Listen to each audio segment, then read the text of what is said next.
Assalamualaikum warahmatullahi wabarakatuh. Kembali lagi dengan saya Arvina Dwi Aprilia, Tadris Kimia IAIN Tulungagung dengan nomor induk mahasiswa 12212183070.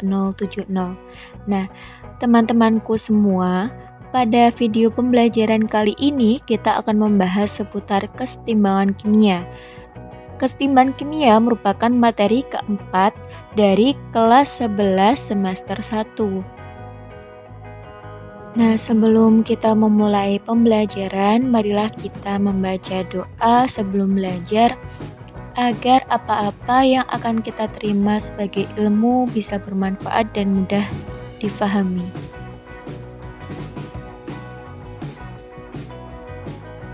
Ada beberapa submateri yang akan kita bahas pada materi kali ini, yang diantaranya ada kesetimbangan dinamis, faktor yang mempengaruhi pergeseran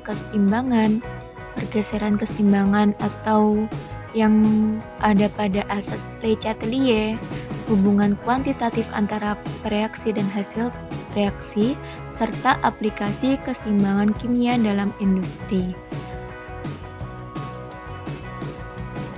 Kita bahas mulai dari submateri yang pertama, ada kesetimbangan dinamis. Reaksi kimia secara garis besar ada dua macam, yakni reaksi berkesudahan atau irreversible dan reaksi dapat balik atau reversible. Adapun reaksi berkesudahan merupakan reaksi yang hanya berlangsung satu arah. Contohnya di sini ada NaOH ditambahkan HCl menjadi NaCl plus H2O. Sedangkan reaksi dapat balik atau reaksi reversible merupakan reaksi yang dapat berlangsung secara dua arah. Di sini contohnya 2SO2 ditambah O2 menjadi 2SO3. Di sini bisa kalian lihat tanda dari reaksi berkesudahan dan reaksi dapat balik itu berbeda. Jika berkesudahan hanya satu tanda panah ke kanan, kalau reaksi dapat balik itu ada dua tanda panah yang salah satunya juga mengarah ke arah kiri. Jika suatu reaksi dapat balik berlangsung dalam sistem tertutup dan suhu tetap, maka sistem tersebut bisa dikatakan mencapai kesetimbangannya. Nah, sebelum mencapai kesetimbangan, jumlah zat yang bereaksi makin lama makin berkurang dan jumlah hasil reaksi makin lama makin bertambah. Akhirnya, pada suatu reaksi maju dan reaksi balik memiliki laju reaksi yang sama sehingga tercapai kesetimbangan dinamis. Kesetimbangan dinamis ini bisa kalian lihat pada gambar 4.2 yang ada di sebelah kiri. Dalam reaksi setimbang terjadi dua arah yang berlawanan dengan laju reaksi yang sama. Ini berarti selama dalam kesetimbangan itu terjadi reaksi baik ke kanan maupun ke kiri, tapi dengan laju yang tetap sama. Kesetimbangan kimia demikian disebut dengan kesetimbangan dinamis. Berbicara mengenai hukum kesetimbangan, didefinisikan sebagai perbandingan dari perkalian konsentrasi zat-zat hasil reaksi dengan zat-zat bereaksi, di mana tiap konsentrasi dipangkatkan koefisien reaksinya. Bisa dilihat pada persamaan reaksi di gambar yang sebelah kiri. Di situ hukum kesetimbangannya berlaku Kc sama dengan konsentrasi C dipangkatkan koefisien C dikalikan dengan konsentrasi D dipangkatkan koefisien D per konsentrasi A dipangkatkan koefisien A dikalikan konsentrasi B dipangkatkan koefisien B. Catatan, karena konsentrasi zat yang dipengaruhi laju reaksi hanya dari zat-zat yang homogen, di sini maksudnya adalah yang memiliki fase gas dan larutan, maka yang berpengaruh dan disertakan dalam rumus hanya zat-zat yang homogen saja. Jadi, tidak berlaku pada zat-zat yang berfase solid. Masuk kepada submateri yang kedua, pada kesetimbangan kimia ini ada faktor yang mempengaruhi pergeseran kesetimbangan. Faktor-faktor yang mempengaruhi pergeseran kesetimbangan ini meliputi 5 macam, yakni perubahan konsentrasi, perubahan volume, perubahan tekanan, perubahan suhu, dan juga katalis. Untuk lebih dalamnya akan kita bahas pada pergeseran kesetimbangan yang ada pada asas Le Chatelier. Submateri ketiga, pergeseran kesetimbangan atau asas Le Chatelier. Suatu reaksi kesetimbangan dapat kita geser ke arah yang kita kehendaki dengan cara melakukan aksi-aksi tertentu.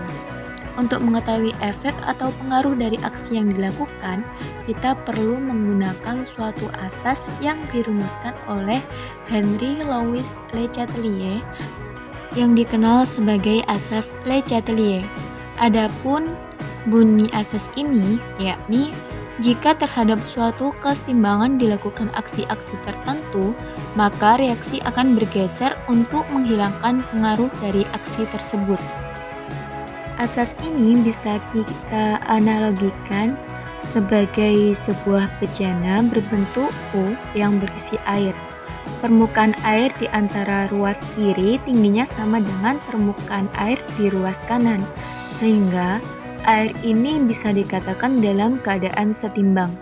Nah, apabila kesetimbangan tersebut diganggu dengan aksi-aksi tertentu, sebagaimana menambahkan air dari luar kepada salah satu ruas, sudah tentu akan terjadi pergeseran jumlah air supaya keadaan tetap setimbang. Misalnya, jika ruas kiri kita tambahkan air, maka ruas kiri akan memberikan sebagian airnya ke ruas kanan. Tetapi, jika air di ruas kiri kita kurangi atau kita ambil, maka ruas kiri ini akan mengambil sebagian air dari ruas kanannya.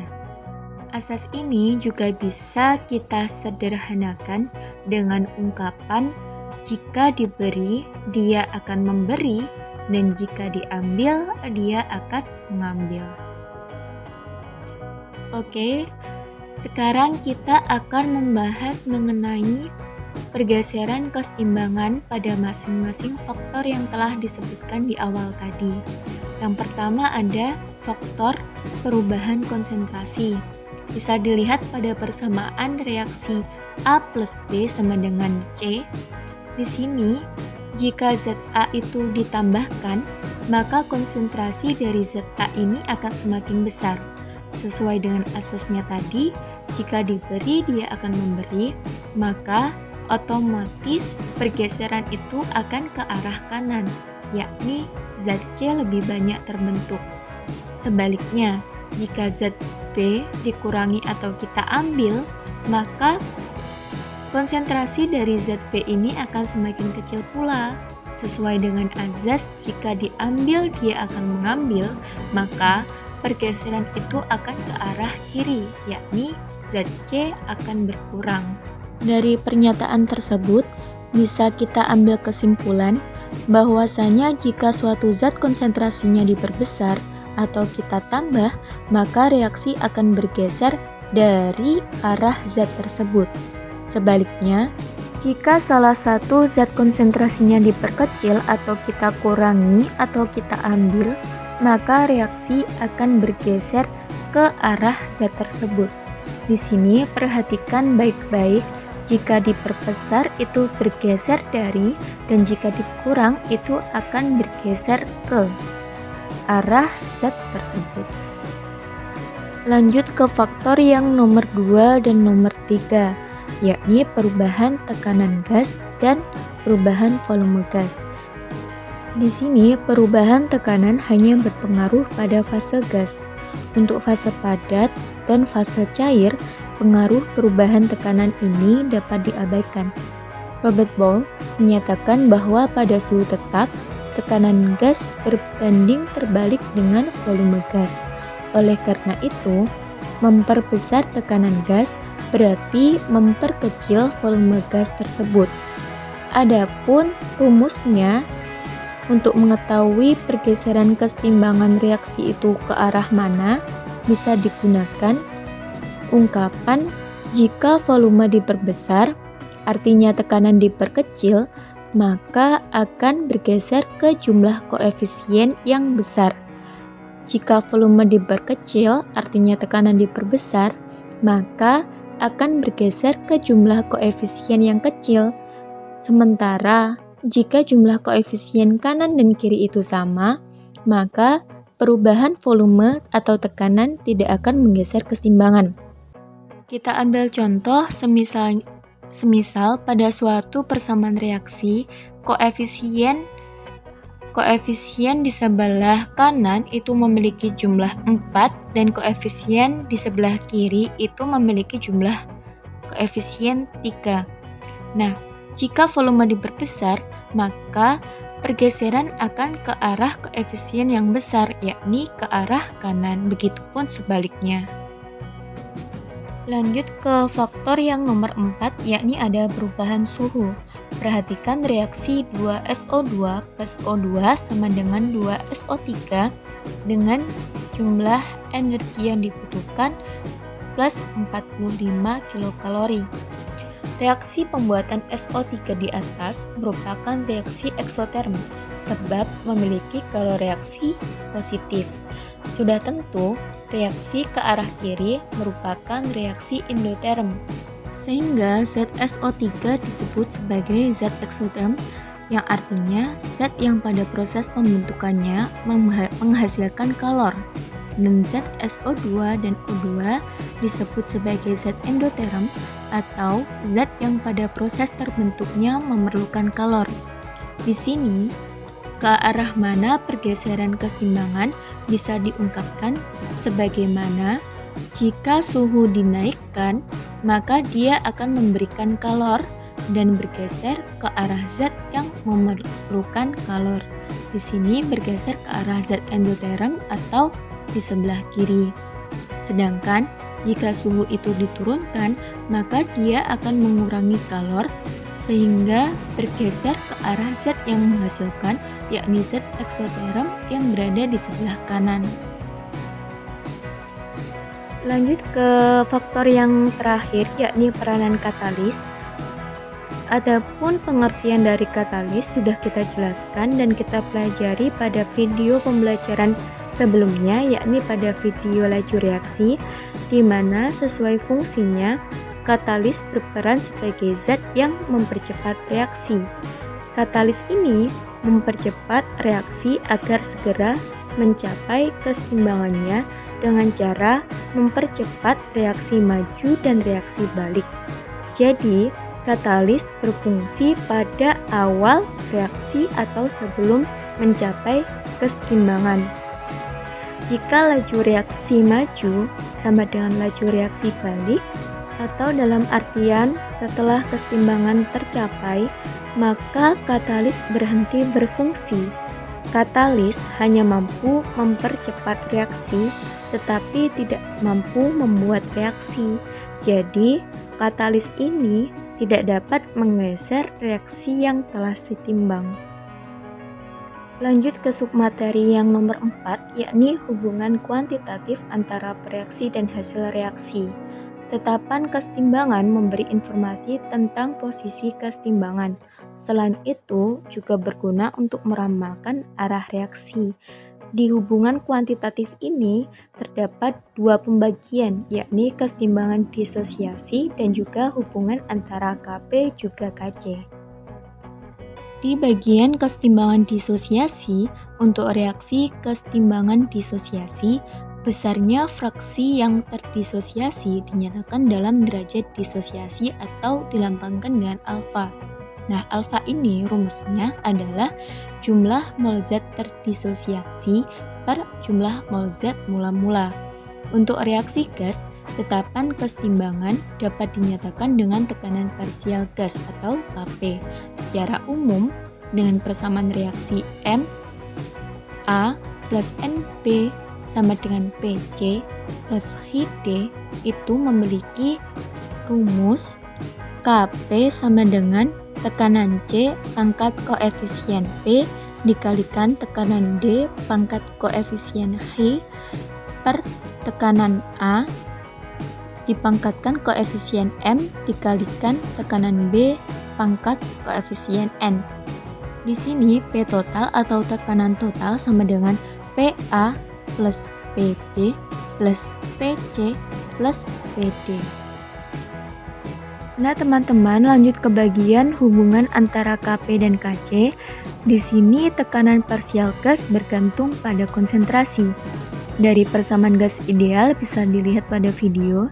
Di situ P kali V sama dengan N kali R kali T, atau P sama dengan N per V kali R kali T, di mana N per V atau jumlah mol per volume itu sama dengan rumus konsentrasi atau C. Maka dapat diperoleh kesimpulan bahwasanya P sama dengan C kali R kali T, sehingga diperoleh hubungan yakni Kp sama dengan Kc kali R kali T dipangkatkan dengan delta N.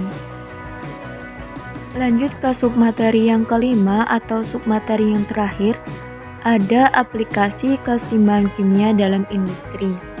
Agar suatu zat dihasilkan sebanyak mungkin, suatu reaksi kimia harus diusahakan supaya berlangsung ke arah hasil reaksi atau ke arah kanan. Jika reaksinya merupakan reaksi keseimbangan, maka faktor-faktor sebagaimana konsentrasi, suhu, tekanan gas, dan katalis harus diperhitungkan agar reaksi ini berlangsung secara cepat dan ekonomis. Dalam hal ini, kita bisa meninjau dua proses yang sangat penting di bidang industri kimia, yakni pembuatan amonia menurut proses Haber-Bosch dan pembuatan asam sulfat menurut proses kontak. Kita bahas satu-satu mulai dari proses Haber-Bosch. Proses Haber-Bosch berlangsung dengan reaksi N2 plus 3H2 sama dengan 2NH3 dengan energi yang diperlukan sebesar 22 kilokalori. Pada suhu biasa, reaksi ini berjalan sangat lambat. Jika suhu kita naikkan, maka reaksi akan berlangsung lebih cepat. Akan tetapi, reaksi jika suhunya tinggi, maka akan bergeser ke arah kiri sehingga mengurangi hasil NH3. Maka, untuk memperoleh hasil yang lebih optimal, digunakan suhu sekitar 500 derajat Celcius. Untuk mempercepat keseimbangannya sendiri, dipakai katalis berupa oksida-oksida besi. Agar reaksi bergeser ke arah kanan, maka tekanan yang digunakan haruslah tinggi. Selama proses berlangsung, gas N2 dan H2 terus ditambahkan, sedangkan gas NH3 yang terbentuk segera dipisahkan agar mendapatkan nilai yang optimal. Adapun cara memisahkan gas NH3 ini dengan cara mengembunkannya. Lanjut ke pengaplikasian yang kedua, yakni pada proses pembuatan asam sulfat, yakni proses kontak. Reaksi yang berlangsung yakni 2SO2 plus O2 sama dengan 2SO3 dengan energi yang diperlukan sebesar 45 kilokalori. SO2 dioksidasi di udara dengan menggunakan katalisator. Kalau dulu menggunakan serbuk platina, sekarang menggunakan katalis F2O5 atau vanadium pentaoksida yang dinilai lebih murah. Menurut keseimbangan di atas, makin rendah suhunya, makin banyak SO3 yang dihasilkan. Namun reaksi akan berjalan sangat lambat. Maka dari itu, perlu suhu yang tinggi di mana dengan mempertimbangkan beberapa faktor. Di sini, suhu yang ideal digunakan adalah suhu 400 derajat Celcius. Tanpa perlu dilaksanakan pada tekanan yang tinggi, akan diperoleh SO3 sebesar 98%. Demikian pembahasan terkait keseimbangan kimia yang memuat 5 submateri. Teman-teman dan adik-adikku semua, semoga video ini bermanfaat bagi kalian. Dan apabila ada teori yang salah dari saya mohon maaf dan silakan beri koreksinya pada komentar video kali ini ya. Terima kasih, marilah kita tutup dengan doa penutup majelis. Billahi taufik wal hidayah, waridho wal inayah, Assalamualaikum warahmatullahi wabarakatuh.